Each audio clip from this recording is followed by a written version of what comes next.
All right, welcome to tonight's Michigan State University Beekeeping Office Hours webinar. We're happy to have you here. I'm here tonight with Dr. Zachary Wong, Dan Wines, and Dr. Megan Milbrath. So this is a program through Michigan State University Extension. We compiled a lot of resources for beekeeping in August in Michigan. You can find that online article on the Michigan State University Extension website or with the link or QR code on the screen here.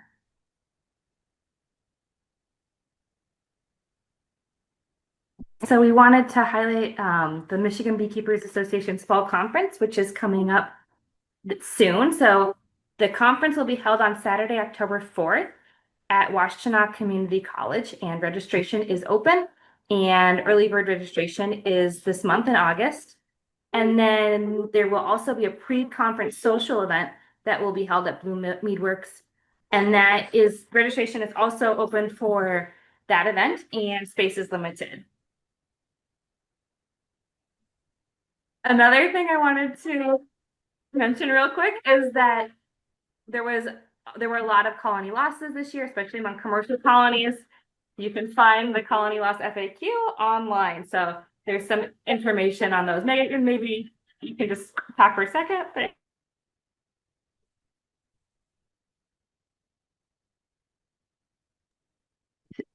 So there were a few studies that happened right away in relation to the high reported losses. So we started hearing about the high losses when bees were coming out of sheds early. And there was a quick response, and people were looking at viruses. Maryland was looking at pesticides, and we have some preliminary findings. There are more findings that are expected to come out. But at least we know a large part of it is related to deformed wing viruses A and B and acute bee paralysis virus, which are all Varroa associated viruses.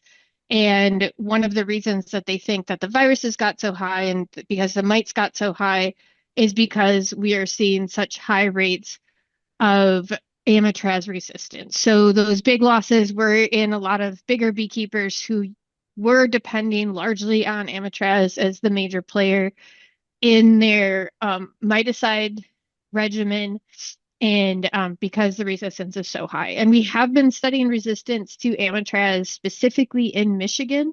And so we're just kind of wrapping up a tour this last week and have found really high levels as well. So at least one of the main recommendations to come out of the early findings is that if you have been relying on Amitraz, that it's still effective and we can still find susceptible mites, but to make sure that it's only part of your regimen and not the main one. Perfect. Thank you. Hi, everyone. So I have like 4 or 5 slides of the plants that are blooming. So it's August, and I think bees could be start to rob your truck if it's a bad day. I guess it depends very your location and also the weather. So I think last week I was driving in the campus. I saw this tree blooming, Japanese pagoda. And I think the trees for bees have this tree for sale. I've seen it. In China, it's actually called the national locust in China. So it doesn't produce as much honey as black locust, but it's just a good timing for bees when very few other flowers are opening now. Because you could still have some white clover, uh, maybe a little bit in Michigan, some sweet clovers. Next slide. The BB tree, the famous, which is actually in the family Rutaceae, same family as oranges and lemons. So I took this picture August 20th in 1 year. Today I went to check that tree today and it's blooming already. So you can see if we have a table, which eventually I'll try to make one, maybe sometime this year. Uh, that the variation will be at least 2 weeks away. So that one, those are the male flowers. The tree will have male flowers for a week or two, dies off, then the new flowering stalk is going to come up and bloom as a female flower, and then fruits. So I think you see red, purple seeds loaded around end of September. So yeah, it's a really nice tree to have. Bees just love it. I've seen like 20 or 30 bees in one bundle of flowers. Bumblebees, and this one you see a big raisin bee here, which is in the leafcutter family, Magacalidae. When sumac, this picture I took July 25th in Ann Arbor 1 year, so it's probably blooming right now.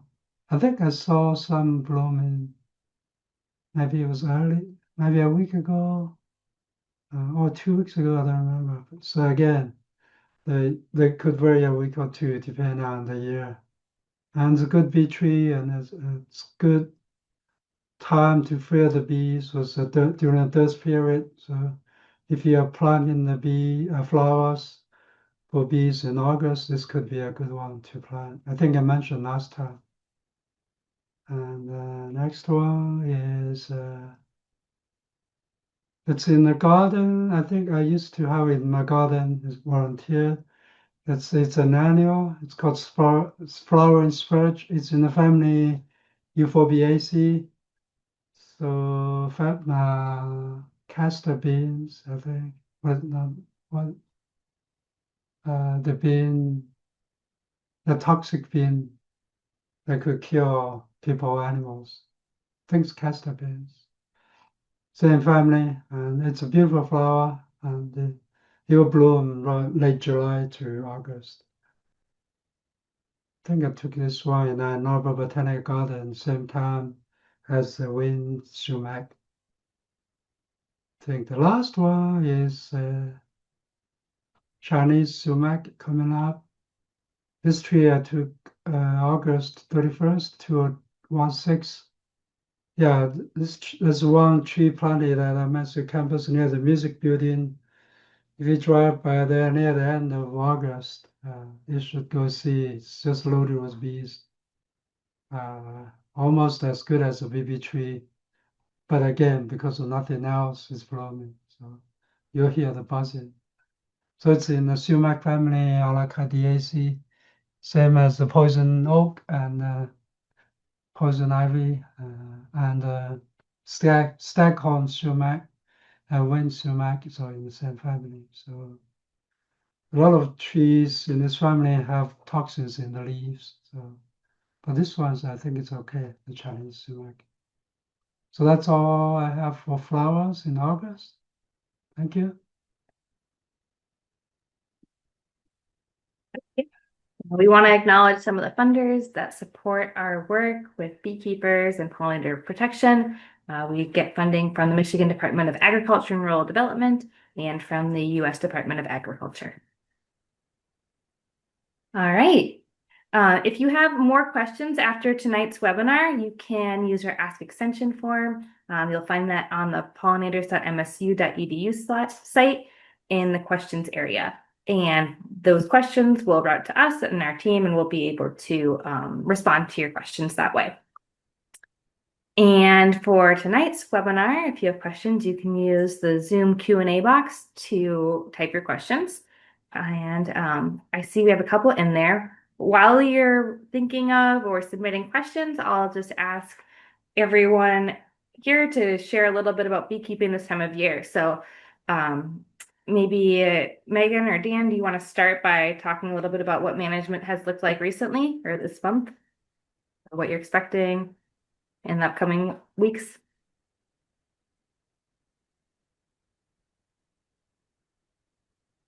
Okay, I'll start. So I guess what I've been doing this last week is pulling honey off. So I started a few weeks ago because in my area, Jackson County, I had a lot of early honey and it was just starting to get untenable pulling off all the supers. And so I started for kind of practical reasons and then just have kept going, though I definitely feel like where I am this week, it has slowed down quite a bit. One of the plants that Zachary didn't mention, but it's really big in my area because it's a lot of wetlands, is purple loosestrife is blooming, and that just started. So that's kind of picking up, I think, a little bit.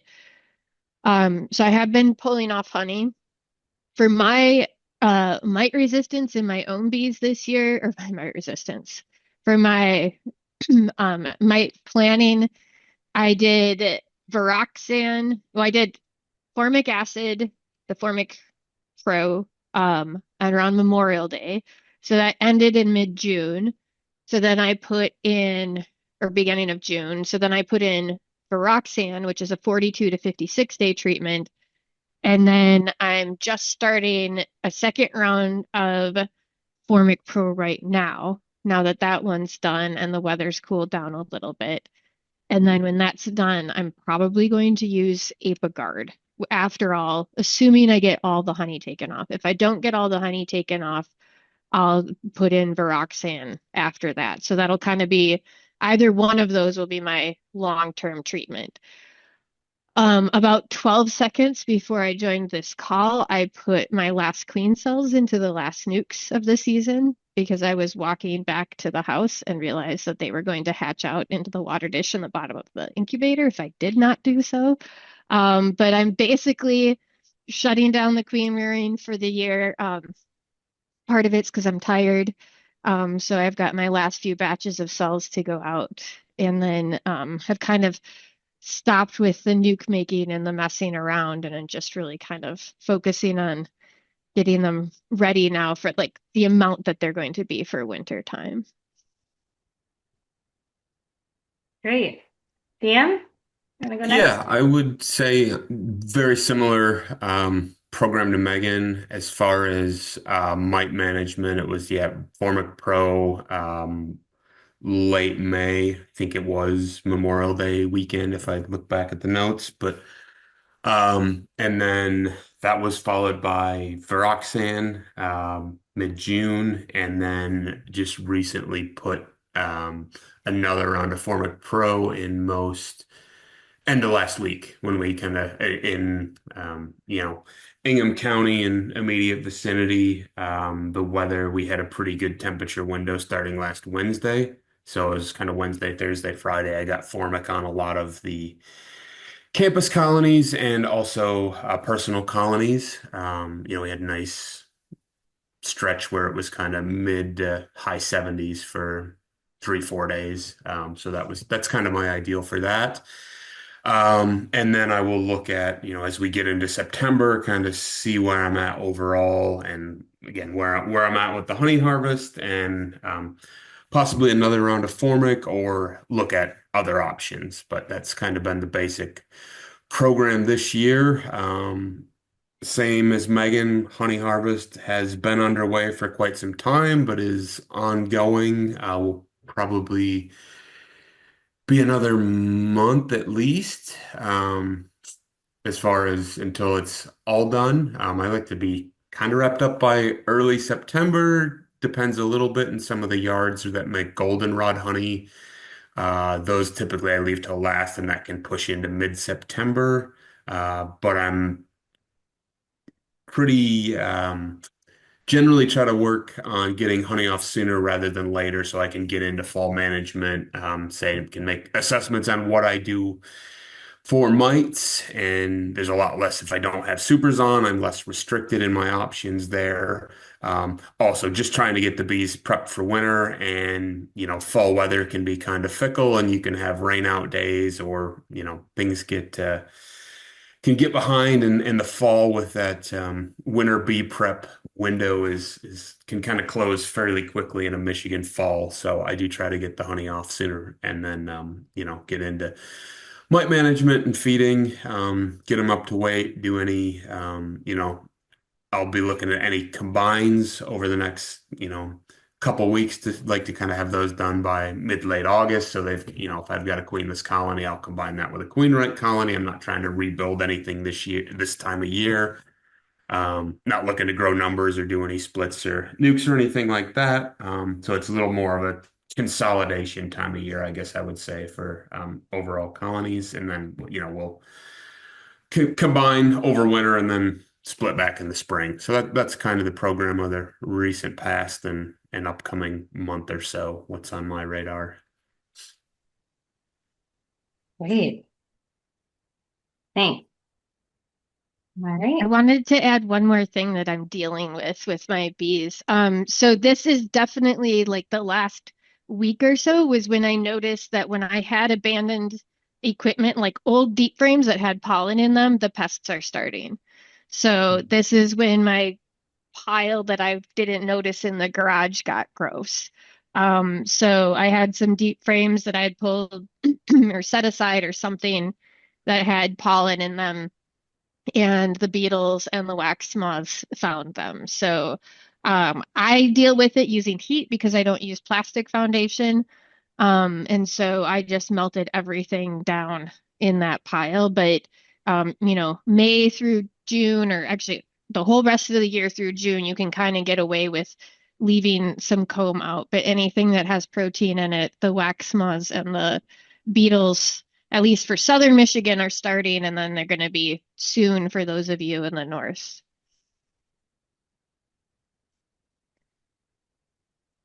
All right. Zachary, did you want to add anything? Uh, I'm Dan is managing all my bees. We're just doing playing, having fun with bees. So, well, That's I'll give a brief report in the fall meeting, I guess, what we're doing with bees. Uh, I'll save for the suspense for everybody. We have some cool video of bees flying upside down. Oh, yeah. I've heard him talk a little bit about this, and it is, yeah, your fall update's going to be really cool. Um, all right. Well, we have some good questions coming in. And I'm just going to start passing them out to people. So, Dan, someone says, I have 2 successful hives currently. One has 8 frames of capped honey in the top deep, and the other has 6. I placed a super on both with queen excluders, but the frames had foundation only. The bees have not touched either super, even to draw comb. What's up? Yeah, so a couple things, and if this was fairly recent, I find it where I'm at, it's pretty hard to get bees to draw comb this time of year. I find once we kind of get into July, they don't tend to make a lot of wax. But just generally speaking, and I am someone, I know queen excluders have pros and cons. I do use them in most situations. But one scenario where I would not be inclined to use a queen excluder is if I have supers and I have exclusively foundation in those supers. So a couple things you can do if you have, any drawn super comb, and you can get even, a frame or two above that exclude. You want to put the rest of your box on with foundation and you have a couple frames drawn to get them up into that'll help get them through that excluder. And then once they're up and working in it, they tend to get into it.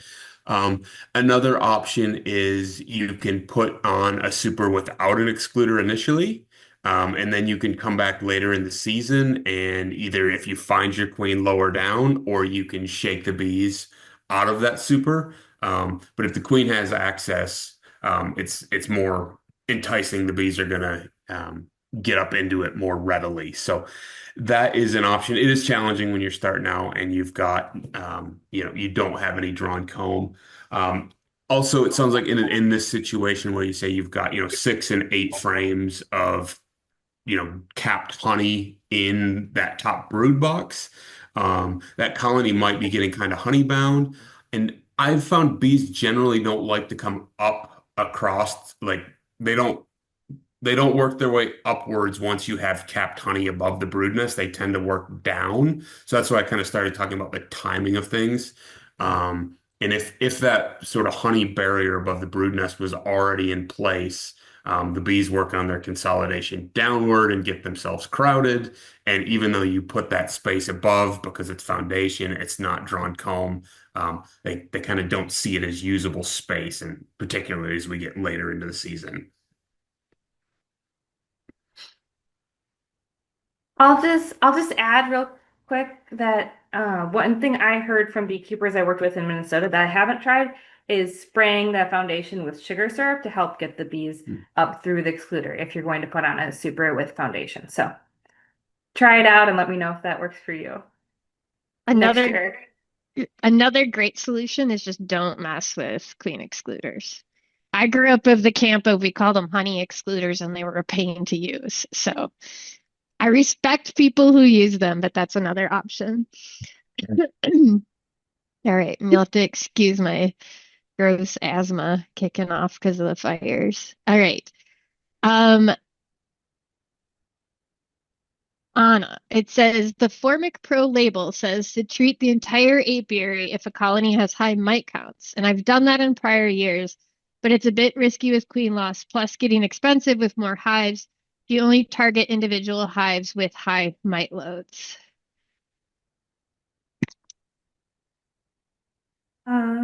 Yeah, so I have I've used Formic Pro many times. I have had some queen loss with it, but it or after applying it, but I would say most of the time my queens end up just fine. And then there have been times where I've noticed a loss after. It's hard for me to always know, even if it was the treatment or if I just squished a queen while I was putting the treatment on. So one thing, it can vary, but I sometimes think that you know that based on my experience, there's not the chances of killing a queen with formic maybe are lower than some people might expect. Um, and I always say I would much rather deal with a queen issue than a mite issue. So that's a big thing. A lot of times if you do lose a queen, it's pretty easy to combine colonies or requeen at certain times of the year. Whereas if you have a mite problem, it's really hard to come back from that. Even if you do kill a bunch of varroa mites after with your treatment, if the mite levels get high and the virus loads get high, that can be hard on the colony and make it harder for them to go into winter healthy. So those are kind of some considerations. The other thing is that our test for varroa mites just really isn't super sensitive. So it would be great if we could wait until we knew for sure the colony, go colony by colony and know exactly which ones needed a treatment. However, we know mites are in all of our colonies, and sometimes even colonies that have zero or low numbers of mites in the alcohol wash test can still have a problematic number of mites in the colony. So in general, for colonies that are like the appropriate size for treating with Formic Pro, like according to the label, normally we're just going to treat the whole yard. We also know that mites can transfer from colony to colony, so that's another reason to do that as well.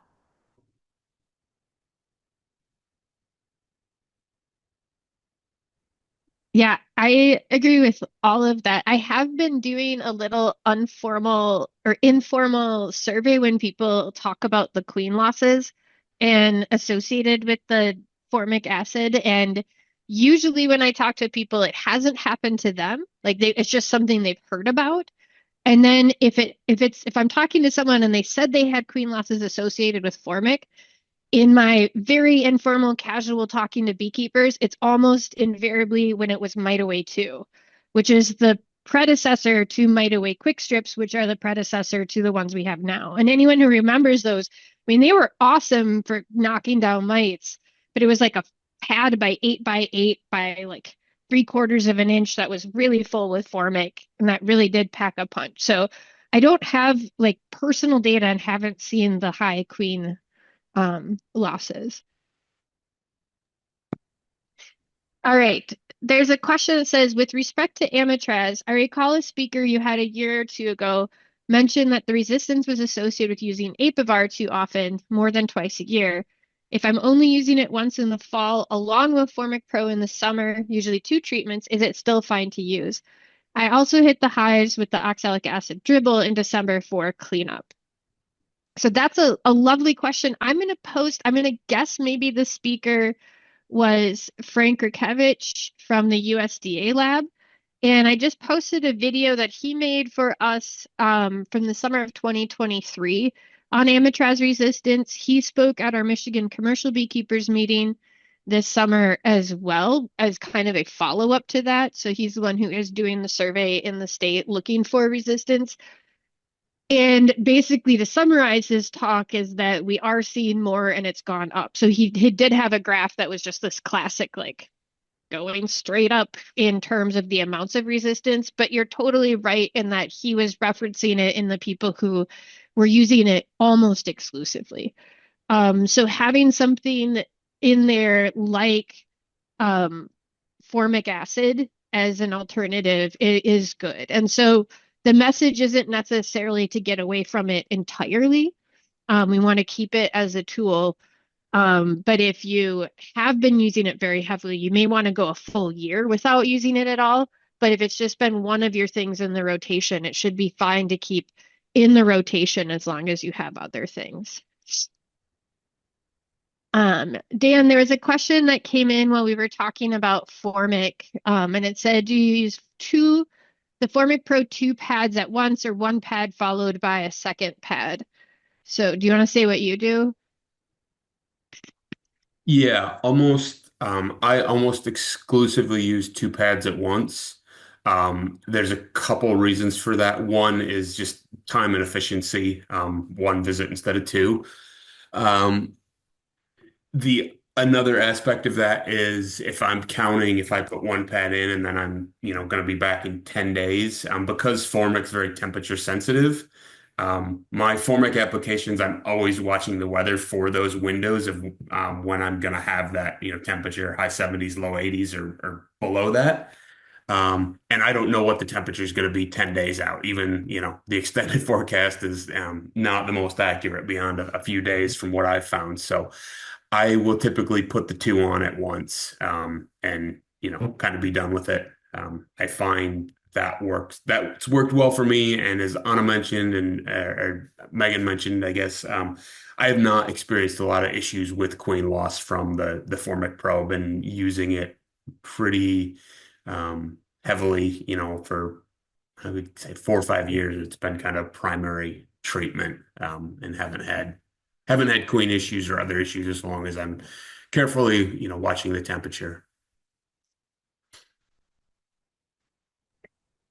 And mine is exactly the same. Like I do two at a time, just like Dan said, and for all the same reasons that he said. But what I did do this year and what I'm in the spring and what I'm going to do in the fall is that I only used the Formic Pro on the colonies that were big and queen, right? And then all the ones that were little just got Viroxan. So if they, because it has a 6 frame minimum, but also I don't want to have it like if they're in the process of requeening. So that would be the only thing is like for smaller colonies, I would use something else. All right. Um, let's see. Anna, it says I don't hear the experts using oxalic acid vapor. Is it not a good choice? So I think there's a few reasons. So one is just that there's additional, human safety concerns with using the vaporizer. And so I think a lot of us try to be cautious about our health when we can. Another reason is there's a lot when we're a lot of times during the summer when we're treating for mites, there's sealed brood in the colonies, and so treatments like Formic Pro are going to be more effective at killing mites or Viroxan than oxalic acid vaporization. The Viroxan is long lasting. The vaporization just kills the mites that are exposed on adult bees, but we know that a lot of the mites are going to be in the brood reproducing. And then another yeah, so basically, if we want to use oxalic acid, we have other options to do so. I know a lot of people really like the vaporization, but it's hard to but with the human health concerns and with the wanting to, do an effective treatment that kills mites either over time or underneath cappings, there's other treatment options.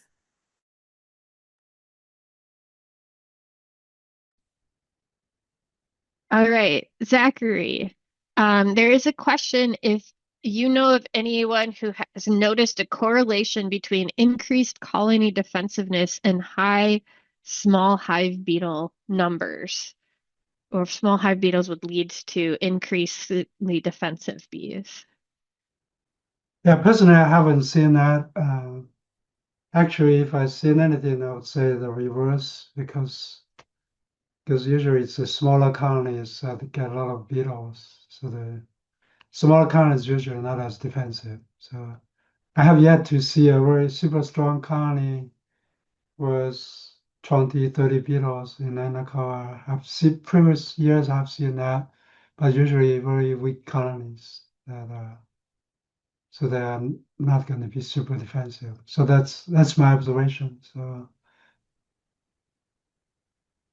I would agree with that. The only hive that I saw this year that had like actual small hive beetles in it was one that had terrible other disease and it was basically dying from the other disease. uh, All right, Dan, I have two honey supers that are full based on weight, but not fully capped over. They're only about a quarter to half per frame. Can I or should I take the honey supers? And what is the difference if it's 100% capped versus 50% capped?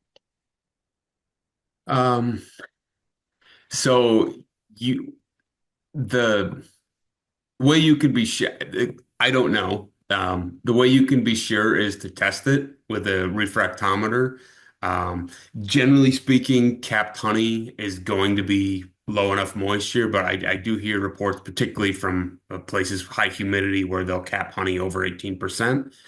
But a refractometer is fairly cheap, and you can test the uncapped honey, test the capped honey, see where you're at. You can also do a shake test. So if you take a frame and shake it, you certainly don't want nectar raining out. You could still have some stuff that's kind of high teens, 20-ish that's not going to rain out. But if you have any that's coming out like that, that's definitely high moisture. Um, Something else you can do if it's marginal, you can put honey in a room with while it's still in the frame, still in the comb, in a room with a dehumidifier for a few days, and you will drop moisture by a couple percent, I've found. It's much easier to remove moisture. Well, one, it's easiest probably to be patient and let the bees do it. But if that's not an option, um, and you've got it off and you've got it, ready to extract and find it's too high, it's much easier to pull moisture out of it when it's still in the comb than it is extracted because of surface area. If you've got it in a bucket or whatever you extract into a container, you're only going to be able to withdraw moisture from like that top layer. So better when in doubt, you can kind of test and you'll get a sense from, year to year, you'll get a little better experience judging it. But I would say, yeah, when it's questionable, a refractometer is going to help you make that decision, and they're not particularly expensive in the scope of beekeeping equipment.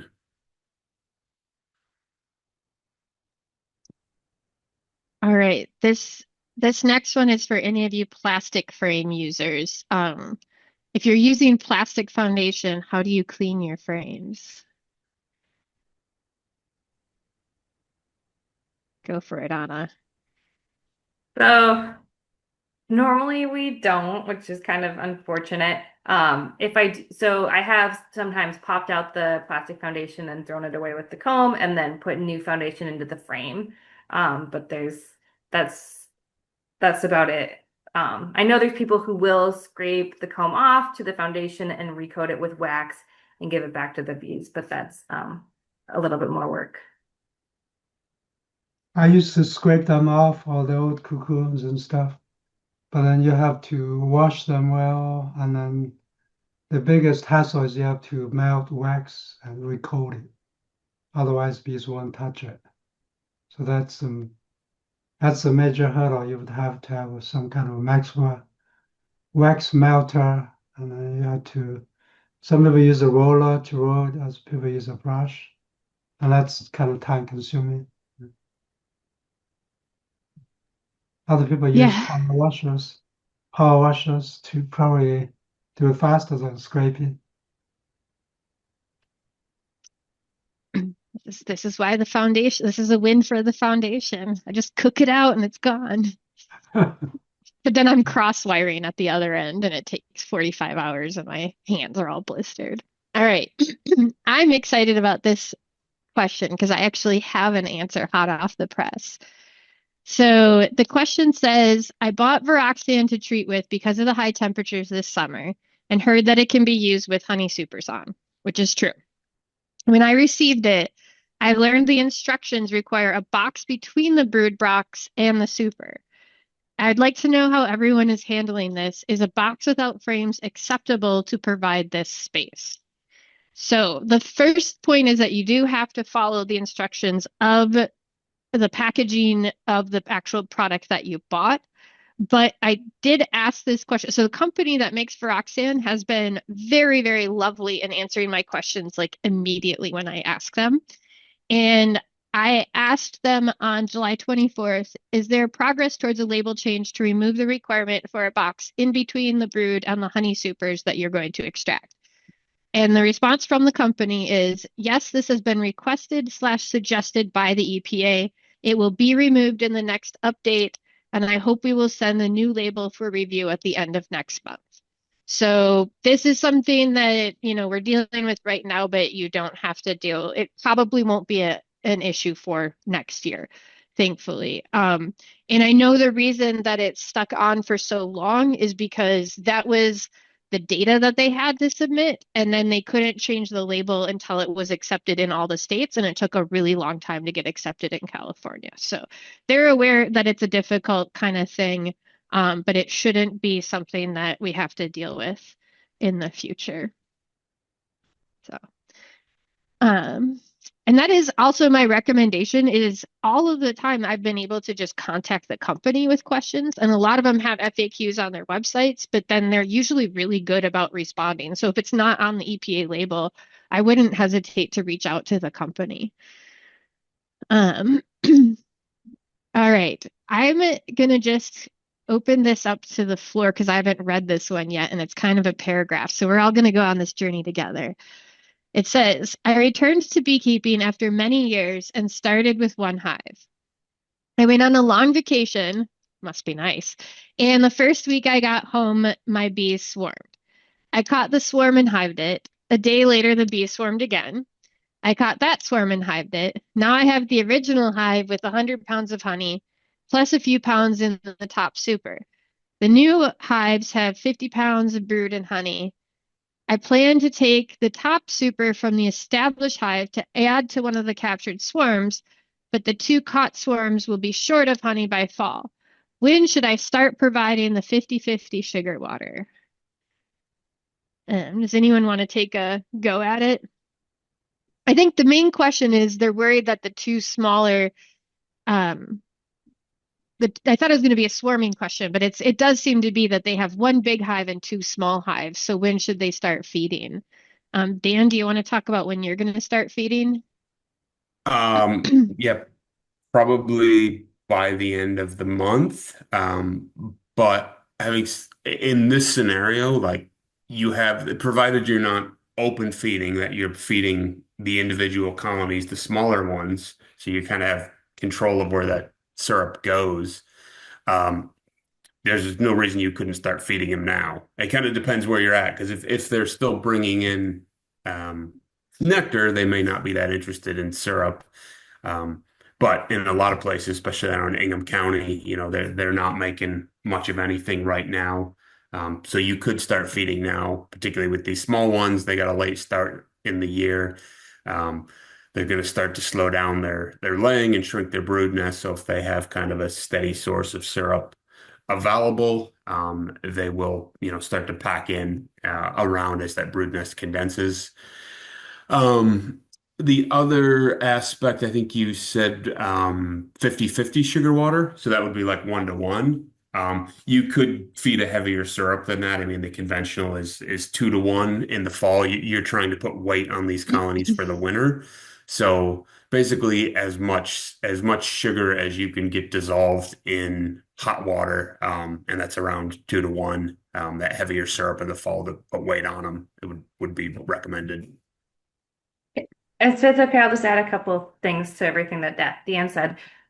So one thing too to think about is if these small colonies have empty drawn comb to store the syrup, or if they have foundation in their hives that you're asking them to draw. And so if you'd want to keep an eye on them, and if they're not drawing comb, that could be one of your other options could be just to combine those two smaller colonies.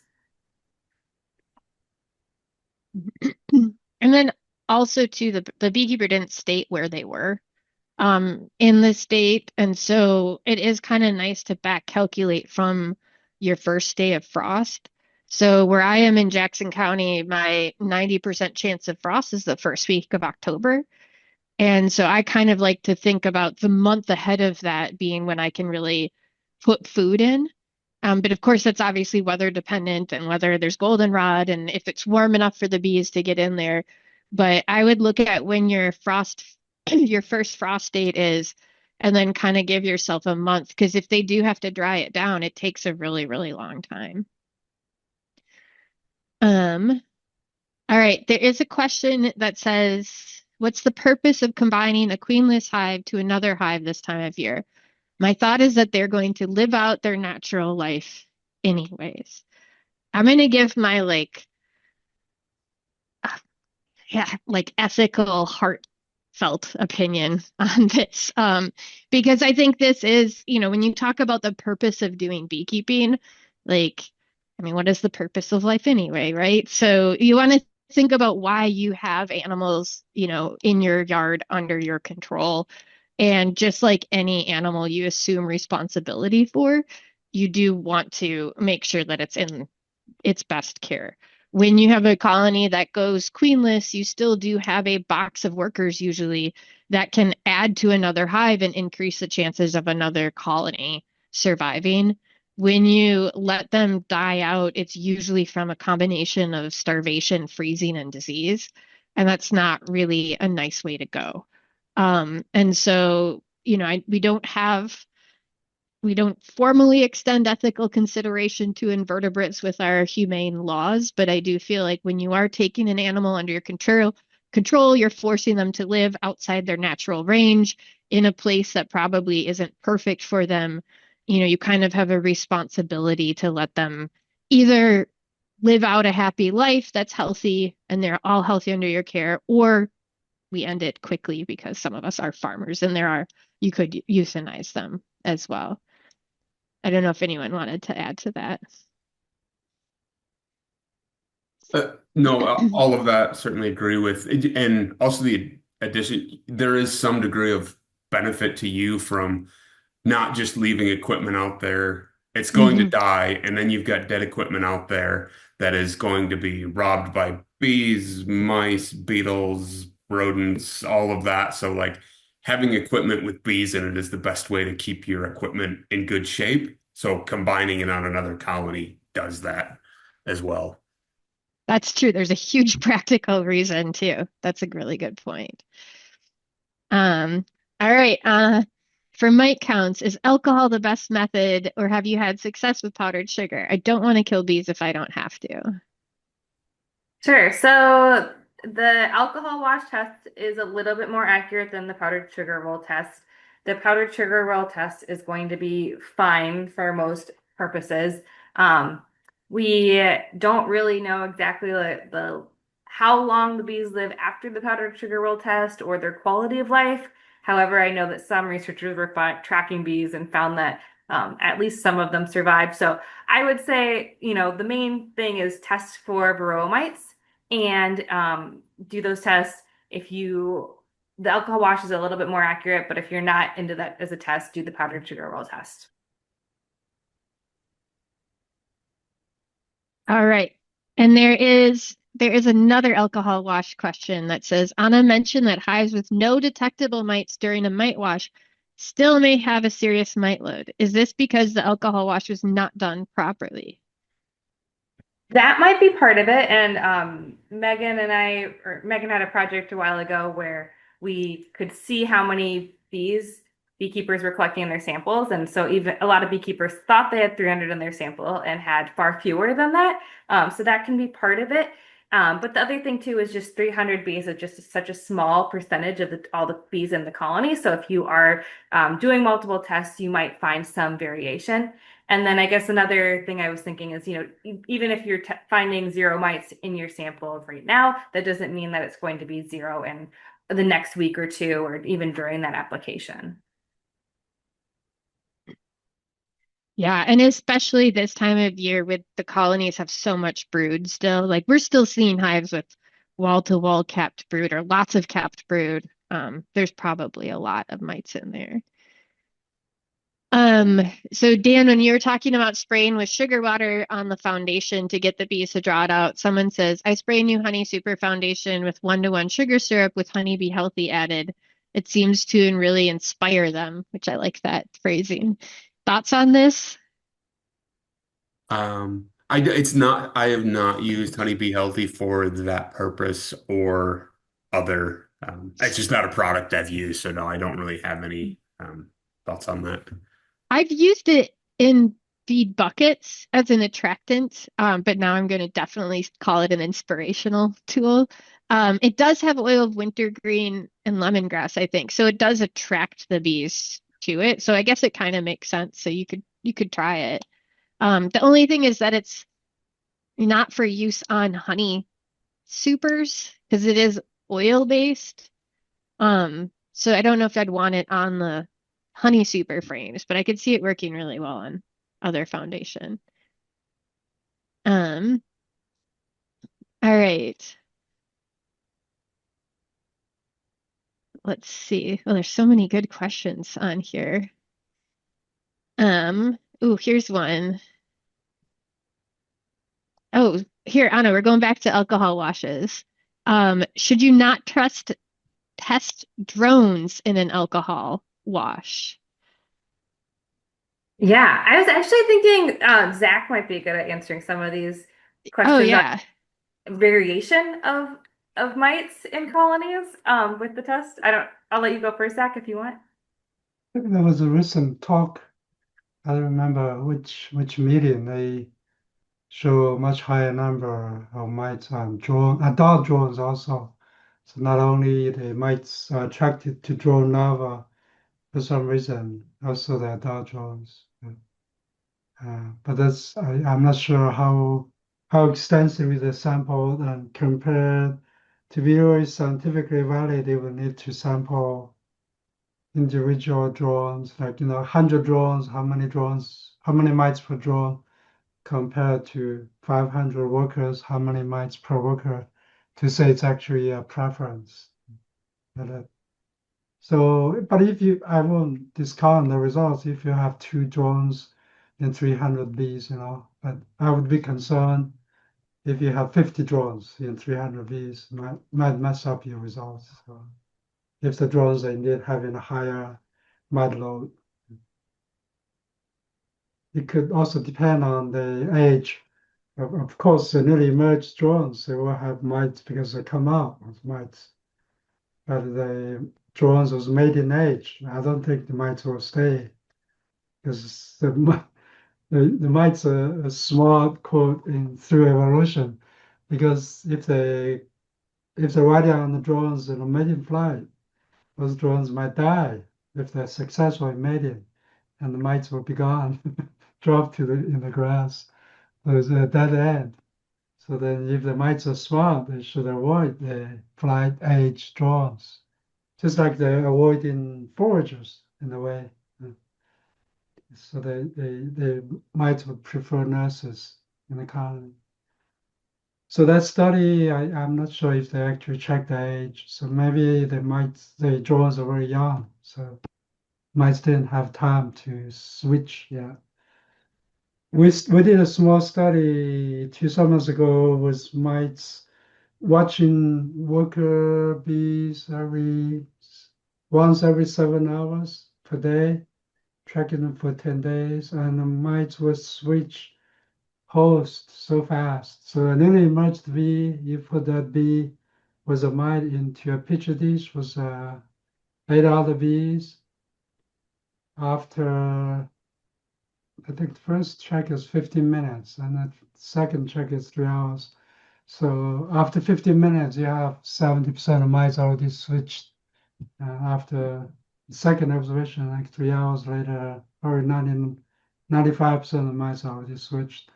So they're very eager to switch when they first come out, because that newly emerged bee is a bad nutritional host for the mite. It didn't have any pollen, it didn't feed pollen yet, it has no fat body, so it's going to zoom in for the nurses.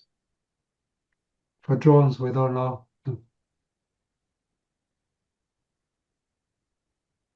So yeah, the points about the age of the drones is really interesting. I put two links in the chat too. So Zach Lamas did a talk for SBGMI in Michigan and about sampling drones. He's been working on it for like since 2023, I think. And then I put another article where he talks about like looking at workers versus drones in the hive and like the seasonality of where the mites are. So if you're interested more on that topic, he's the one that I know that's been working on it the most, for sure. Yeah. All right. So there are some questions on the new miticides, and so one of them is Apivar 2.0 just a chemical reformulation to slow down mite resistance, or is there some other benefit to the new release? Wasn't the purpose of Amiflex quick release action shorter hive application than the 45 to 50 days? So Apivar 2.0 is the one by Vita Pharma that's coming out. It is still Amitraz. It is just supposed to be faster working, which I think both makes it less likely to have resistance having it in the hive for less time, but also, we need things that are faster working on the mites too. I personally have not used it yet, but it is nice that there are more tools in the toolbox. But again, that's Amitraz, which is the one we are a little concerned about right now. But it might be a nice option if you do want to keep Amitraz in your rotation to have something that's a little shorter acting. Dan, have you heard anything about it or Anna or Zach? Okay. I was looking through the website. There are some differences. It says that there's not a withholding period required before putting honey supers on. So there's information on that, on the Yeah. product website. Yeah, so I think for like especially people who like Amitraz as a spring option, it probably would be a better one than the current Apivar. And then there's also questions on any news on the double-stranded RNA mite treatment for Varroa. I believe there was some EPA USDA announcement a month or so ago. So the only EPA announcement that I know of is they did have a public comment session that ended in May. So that may be what you heard of. My understanding, so the product name is Naroa, which I think is clever. And but as far as I know, it's not gone through the process of being accepted in all the states yet. So they're still going through the state by state approval. I know I was hoping, so I just had a meeting today about a miticide trial. We're going to finish up running this year and start again next year, I think. And that's one that we're hoping to include. And I know that the guy from Greenlight has been really nice to talk to, or a lot of people have asked questions of him, but I don't know of a specific date when that's been available. All right. All right, Zachary, here's some on like requeening and winter bees and things like that. So I'm going to ask kind of two questions.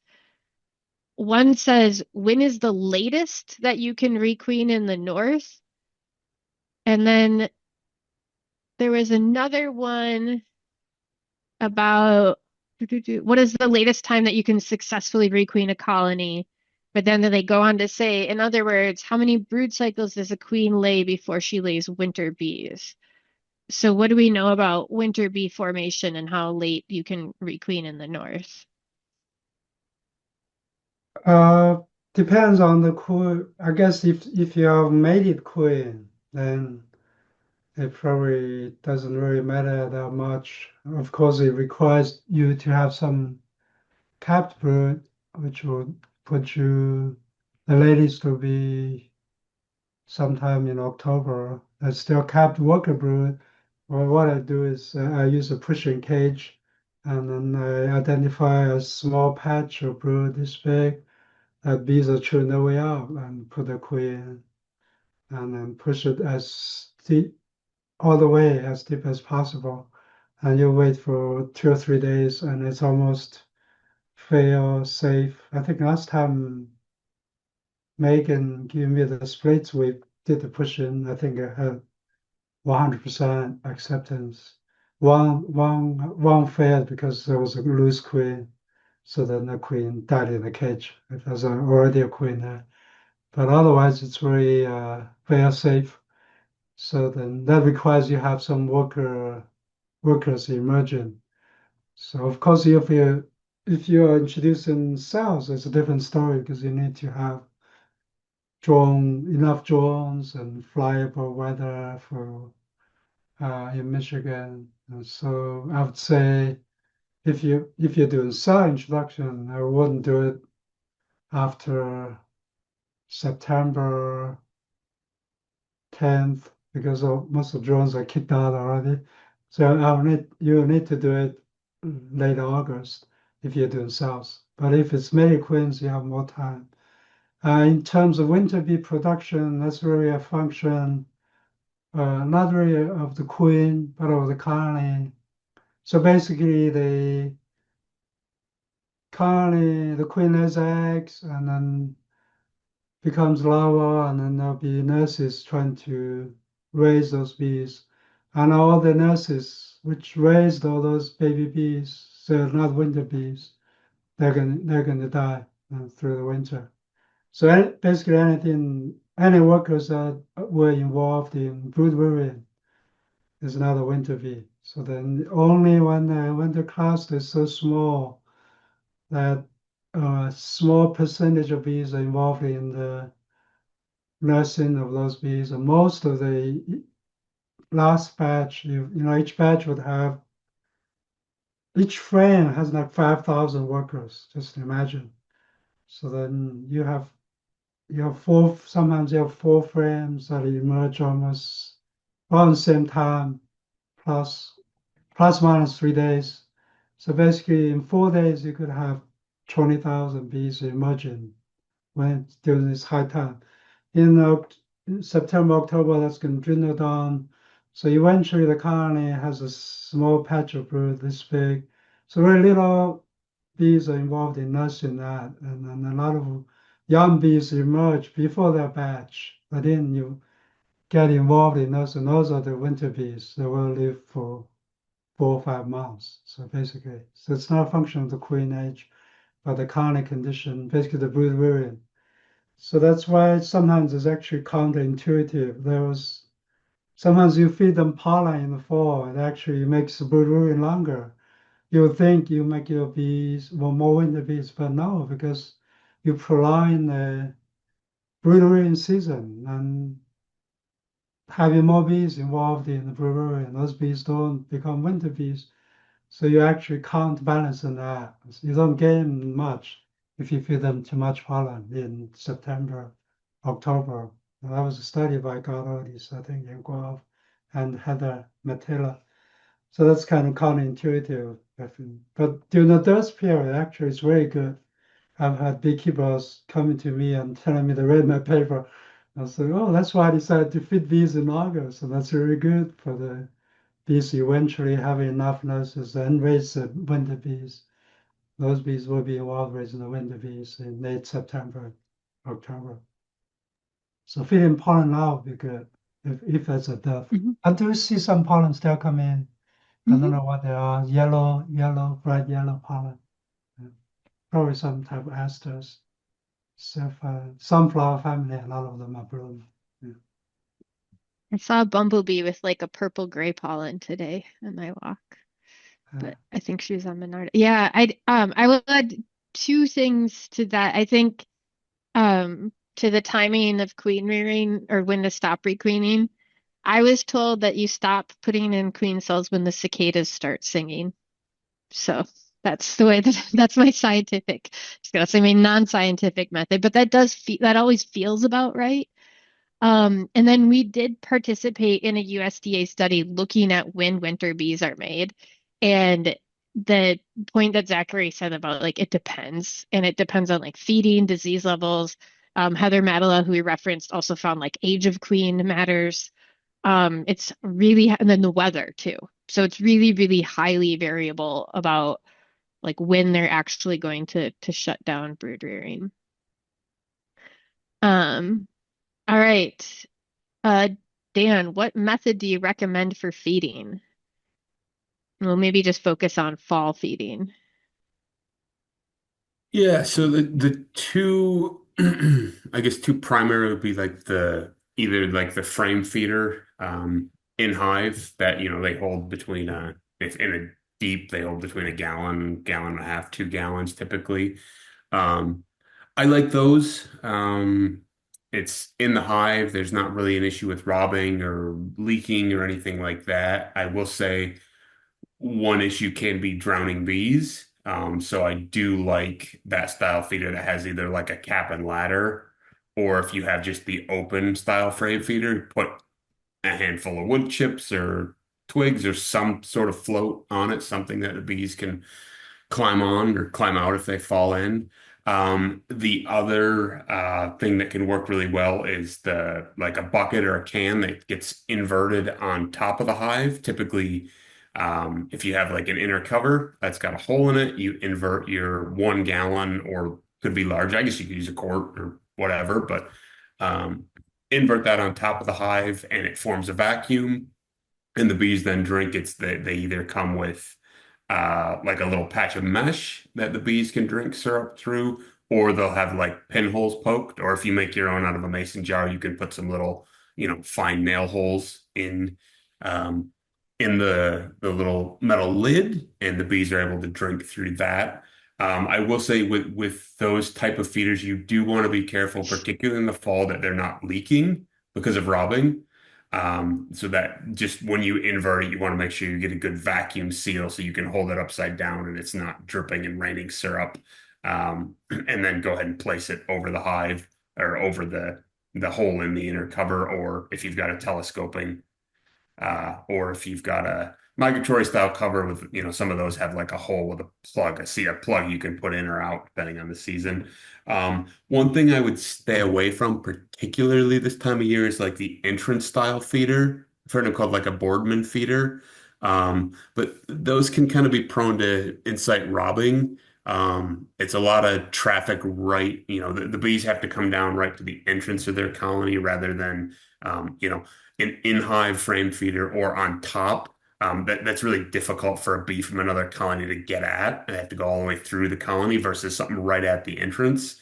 Um, so particularly this time of year as we get into robbing, I don't like the entrance feeders and I stay away from open feeding in general, which would be like just putting out a bucket of syrup in the bee yard and letting the colonies go forage from it. It's just not something I'm a fan of.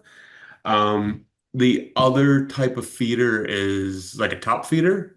And that's like usually it's like a shallow bee box. It's what have you got, 8 frame, 10 frame, whatever you've got with plastic receptacles in it.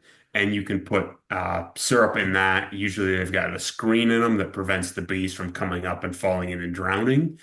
And the situations where I like those are where my bee yards are a long ways from home, or I know I'm not gonna be able to get back there for some time, and I like those because they're high capacity, whereas the buckets typically are, or the frame feeders are a gallon or 2 gallons.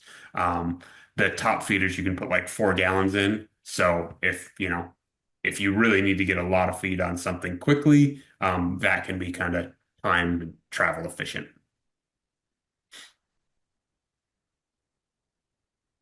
No, that was a good overview, and I think also very true of, they ask for a recommendation and it's like, well, what do you want? Like what are Yeah. your things? Feels very good. Um, all right, I guess we still have a little bit of time. Um, All right. Well, here's one that I am a little passionate about, so I'll do this. And it says, do you even test for mites or just treat proactively no matter what? It seems like the test is only somewhat helpful. So I just got done teaching the honeybee medicine rotation with vet students, and they all had to learn how to do the test. And one of the things that reminds me of every year of teaching students how to do alcohol washes is how hard it is to do an alcohol wash and how hard it is to scoop bees. They had to count how many bees they got in their scoop, and most of them were getting about 100 on their first try. And it's frustrating and it doesn't go well. And as Anna mentioned, it's really losing its utility because when that first test was designed, and we actually have data from Keith Delaplane's lab in Georgia about what the like IPM thresholds are, that was first like when we were up at about 10 or 12%. So you could have 10% infestation of mites. And that's the last time that we really had data for it. And then it was kind of like, well, if you talk to beekeepers, 5% is too high, and then 3% is too high. Now we're down to 1 or 2% being too high, and we're just kind of at the like the level of utility of the alcohol wash. So between the difficulty and between it's like not that useful, it's hard to kind of argue that we need to be doing it. Ideally, we would have like a nice diagnostic method where we're like, this one's in danger, take action now. But we just kind of don't have that right now. My recommendation and what we're kind of switching to is saying that you want to learn how to use it because you can definitely tell that your treatment strategy is working, but not necessarily trying to wait until they get high or you see a lot of mites in it before you take action. So whether you're doing, a mix of organic treatments or breaks in the brood cycle or, everything on the board or whatever your plan is for managing parasites, you want to like have the alcohol wash in your toolbox so that you know that it works and you know that whatever you're doing is sufficient, because what we've noticed is that the mites they tend to get worse year after year. And so you want to be able to do it, but treating proactively in this context is not prophylactically because we know the mites are in the hives. So unless you're listening in from the island of Kauai, in which case please invite us. You really do have mites in your hives right now. So it's not really considered like a prophylactic treatment. Dan, what is the best way to handle wet frames from the extractor to storage for the winter? How do you do it? Yeah, so I store frames wet. So it's a function of how I've learned, and I know some beekeepers are opposed to it, but it's never been a problem to me, and it's preferable to uh, you know, schlepping them back out and putting them on top of a colony to get cleaned out or setting up a robbing station. Um, some of that I don't really have significant pest problems in stored supers. Some of that may be a function of queen excluders, so we don't have a lot of the pupal casing debris that can be attractive to pests, beetles, and wax moths and things. I will say I do have an issue I do take measures to keep rodents out of them. So that what I do is I stack them up. I have it's a solid bottom, a little cart with wheels on it, like a little small furniture dolly. So that's got a solid bottom, nothing can get in. And then I'll stack them up 10, 11 high, and I'll put a queen excluder on top of that. So that's going to keep a mouse can't get through a queen excluder. They can get through some pretty small spots. And again, this kind of is predicated on equipment being, fairly, if it's bee tight, it's mouse tight, essentially. Not having, auger holes or rotten corners or things. Your stacks have to be kind of neat and straight um, to keep the little vertebrate critters out of them. And then cold is essentially my friend through the winter. Personally, we've got an unheated barn, so they start getting stored out there. We'll get a frost in, October, if not into, early November. They're out there frozen all winter, and if I'm keeping the mice out of them, they come into spring in good shape. At MSU, very similar. I put them on pallets with a queen excluder below the stack and a queen excluder at the top of the stack and shrink wrap them so they stay real tight so there's not any gaps between boxes. They do get some airflow from the top and bottom that way. And then, they get stored in the cold, unheated end of the building. So that seems to keep any issues with wax moth and beetles and those kind of things. We don't have issues with that. Yeah. All right. So someone writes in that a bear got into both of my hives last weekend. Oh, and ate all the brood honey, etc. Game and Fish trapped and relocated the bear, and he rebuilt the hives and think that they got both queens back to where they belong, feeding both 50/50 sugar water, internal feedings, and protein patties heavily. Any advice?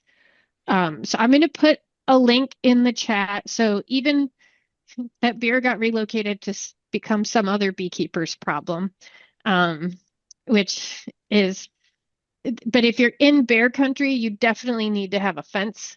I put an article that we wrote that has some guidelines. So someone worked with the DNR to figure out the like heights of fence, and the type of electric fence is incredibly important. And by type, I mean really like the actual voltage and more importantly, the spacing. So it is useful to look to make sure you're doing electric fencing for bears around beehives because likely there's going to be another one. The other thing that I would do, since it is just last weekend, is let everybody get back together and then go in and check your queen status. And if she is laying now, depending where you are, you may have enough season to get back on track. But since you have two hives, if one of them was laying and one of them isn't, this would be a situation that you would be doing a newspaper combine, probably. All right, Dan or Zachary, it seems like it's taking my bees a long time to cap the honey in my hives. Is there anything I can do to help them cap it? Well, that's a tough question. The only thing I know is to have stronger colonies. So Mm-hmm. if the colony is medium sized and busy foraging and raising brood, they don't have enough bee power to do that. It's probably secondary to blue rearing and actual foraging to dry them down eventually to the right moisture and capping them. So there's not much you could do really. Yeah. Other other than having a small, if you have enough bees, if you have 50 colonies also, you could have a small hot room, uh, makeshift hot room. To the other person earlier asked about 50% uncapped honey.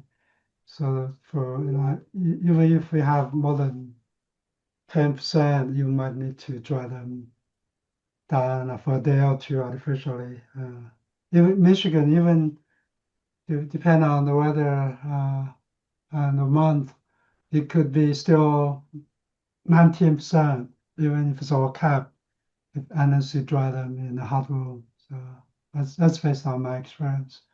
I used to dry them down 1 day or 2 days. 1 day would take about 1% off, just to.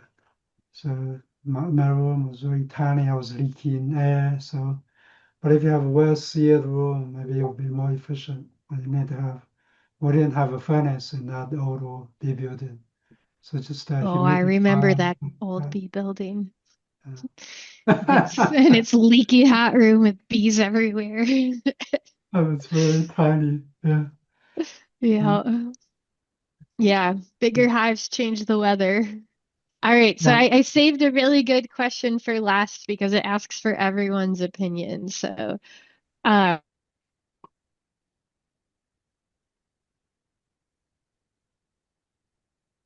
question is, what is everyone's opinion on wrapping? I'll go first and then we'll see. Oh, good. On us back.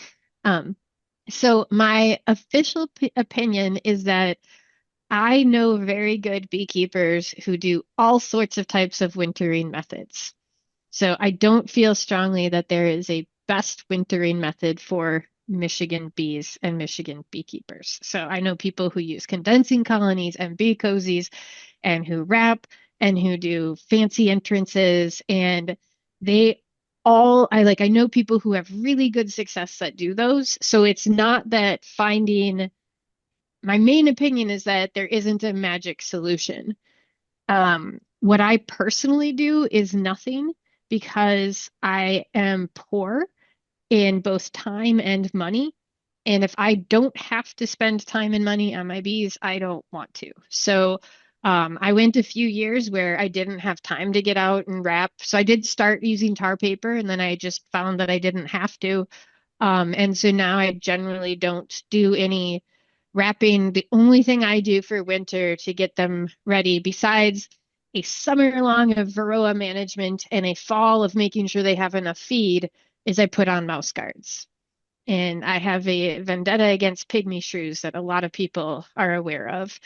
So rodent control is really the thing that I do. So Anna, do you want to go next on your opinion for wrapping?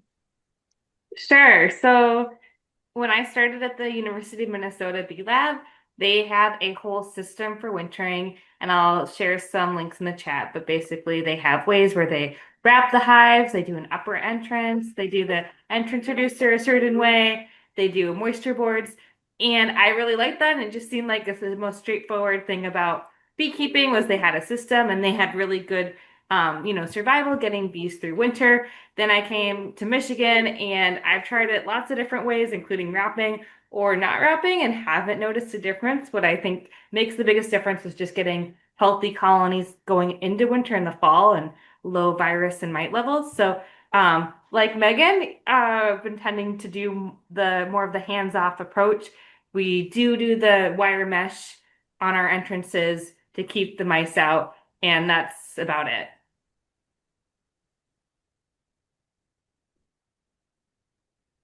Yeah, I guess they ask for everyone, but I don't have anything additional to add. Same as y'all. Healthy bees seem to do okay in our climate, and yep, keep the rodents out. That's the only piece of equipment we add.